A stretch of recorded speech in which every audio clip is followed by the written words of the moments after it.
today I'm going to work with some raw prawns. So we're going to show you a little bit about the prawn structure and how it looks very different when it's raw to when it is cooked. A lot of people only ever see prawns when they are cooked and pink in colour. Obviously the prawns we're using today are raw and grey. So ingredients list, if you want to make this recipe, is listed below in the comments box.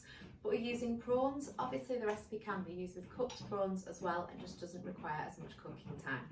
I've got some butter and some oil. Obviously we've got a little bit of oil just to ensure that the butter doesn't burn as we are frying it. Parsley, obviously for garnish and for flavour as well. Chilli, garlic, and then I've got just 2 slices of bread which I'm going to toast lightly in the oil that will be served with the prawns. So first thing to do is to prepare the ingredients. So we're using 2 garlic cloves today and we're using a chilli. You can do this just as garlic prawns and not put the chilli in it. That's just there as an added flavour and a different element with regards to the spiciness. So garlic, we're just going to take off that paper layer and then crush both pieces of garlic once the paper layer has been removed.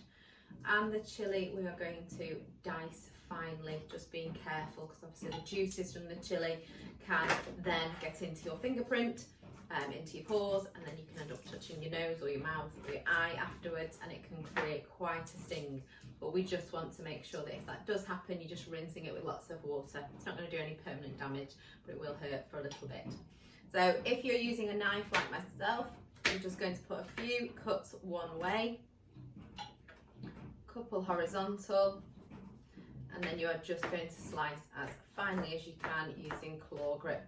When you get to the other end, you can just continue to slice and then dice until all of that garlic has been chopped up. So I'm just using a small paring knife similar to the ones that we would use in school for ease. But small knives just a little bit better when you're doing such small intricate cuts. Obviously if you're confident you can use the large kitchen knives, but I just find that these can be easier to handle, especially if you are still building your confidence with the knives. So garlic chopped up, chilli, we are going straight away down the centre. We're going to remove those seeds just because they have quite a hard texture, so it's just not going to spoil the dish. So remove the seeds, chop the top off, scrape that along, keep all your waste to one side. Do the same with the other chilli, all the way along, and then I'm going to just put long thin strips through before again turning and dicing into small parts. I want the chilli to be visible. It's got a lovely vibrant red colour, but we don't want it obviously to overpower the dish by you getting huge pieces of chilli in your prawns. Okay, we just want that to be a lovely colour being mixed through, and obviously adding that little bit of warmth, which is a fantastic flavour with prawns. Prawns really work well with spices and garlic. So that's all diced up. So what I'm going to do now is just pop my pan onto the hob. So I've just preheated the hob just because this mobile hob does take quite a while to heat up. So I've preheated the ring, and now I'm going to put the onion, the garlic and the chilli in. So we're going to add a little bit of oil just to initially start to fry it in. And then we're going to add in the chilli and the garlic. I'm just going to pop a little piece in just so that I can see as it starts to sizzle that I know that that oil is hot enough then to be able to add the rest of the ingredients.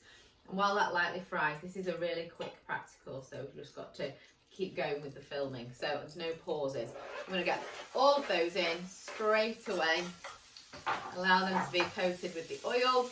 Again, said in previous recipes, said in the classroom, what you don't want to do is end up with too much of the garlic burning. It's a very small surface area because we've diced it, so it only literally needs a minute or so just to fry before we move on to the next steps. So fry that around, just move it, make sure all the pieces are broken up. We don't want really to add too much colour. We just want the red of the chilli to go slightly orange and the garlic to go a little bit more of a yellow colour. We don't really want to see any carbon being produced. We don't want to burn it. We're just doing that slight caramelisation. Once that's been done, if you had cooked prawns, you would add that in now. we would then follow with the garlic with the parsley almost straight away, and the bread. But with these prawns, I'm going to put them in at the same time as I add in the bread. So I'm going to pop the bread in on either side. That means it can absorb those flavours. I'm going to pop in the butter, and then we can put the garlic down on either side. So the idea with the bread is that we lightly toast both sides and it absorbs that oil at the same time. And then I'm going to pop in the prawns.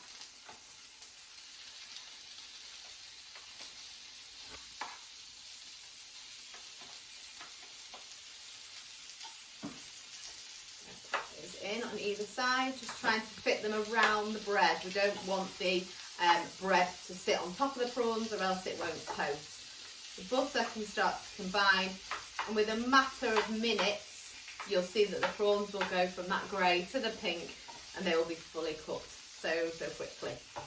So the pink is just starting to come through on a few of them. We'll turn the bread over. Obviously be careful, I'm doing this with my hands, but do be careful, use tongs if you're not confident enough. What I'm going to do now is just literally pause the camera to move so that we can get a little bit of headshot onto the frying pan, just so you can show how the dish is starting to be finished off. So you can see now that the grey prawns, if I turn them, they are pink on the other side. We want to see that they are pink all the way through. But then once they're pink, they don't really need much more cooking. Prawns go quite tough the more you cook them. So it's really good to pan fry them, flash fry them in really hot oil and butter, because they really don't take that long. Bread is starting to toast. Let's just flip that over again. You can see that it's really starting to absorb all the oil, taking on the flavour of the garlic as well. We move these prawns around, making sure that we have none that are grey. That one over. And take a bit longer. So it's just keeping an eye on them, making sure that each and every one of them has been cooked on both sides and it is pink all the way through. There we go.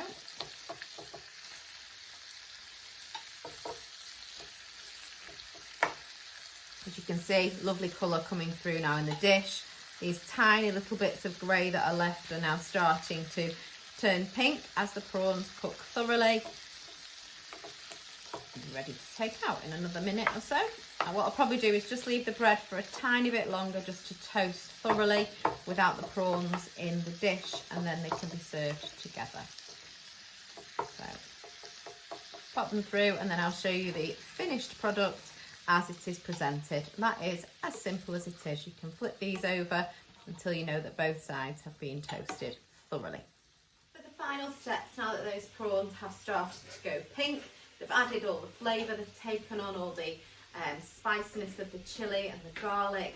All we're going to do is very, very quickly stir through the parsley.